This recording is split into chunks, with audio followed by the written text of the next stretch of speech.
So the pandemic is not just a public health crisis. It's a racial and economic one.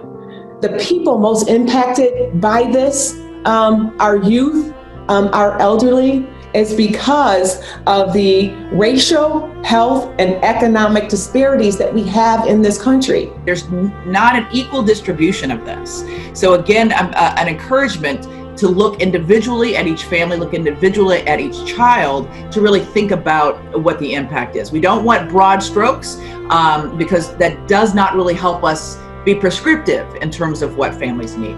We can't be like reactionary. We can't just talk about only the risk and not about prevention, like not about what foundation is needed to like help make a child whole. High-speed internet access or having equipment is a basic right. You're realizing that folks can't communicate. They can't be part of this new civil rights movement because they simply don't have the materials they need, materials that should really be as basic as food and water. Reform is never applied toward communities uniformly, and you can't expect the same impact on communities that have long histories of violence and oppression from the state.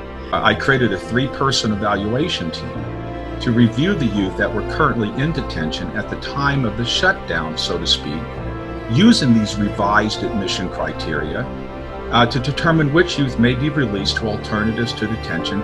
And this resulted in a 95% of my detained population being released. And I want to point something out. To this day, not a single one of them have disrupted or reoffended. And that's extremely important because it begs the question, should I have allowed them in the first place? Families are experiencing loss, and I think they haven't had time to grieve. And I think that that's going to be an issue going forward.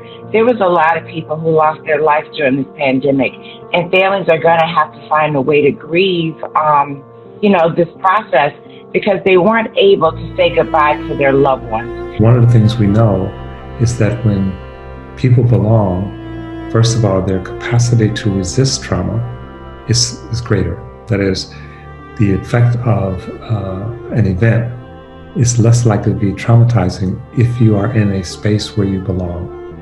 And part of belonging is just that, is to be really seen. There's a South African word called sabalonu, and it's translated, I see you. It's also translated, the God in me sees the God in you. But for many young people, especially young people of color, they don't feel seen, so they don't have that network. So we can be resilient, but let's not mistake at all that we are not hurt by the things that we go through. And I think sometimes resilience can be used in a way to mismanage the trauma and the punishment that these children are going through. Part of what we need to be talking about in this conversation is that reforms can only go so far. We have to be ready for them. Our heart has to be ready for them. This pandemic has shown us that changing our reliance on juvenile detention is possible.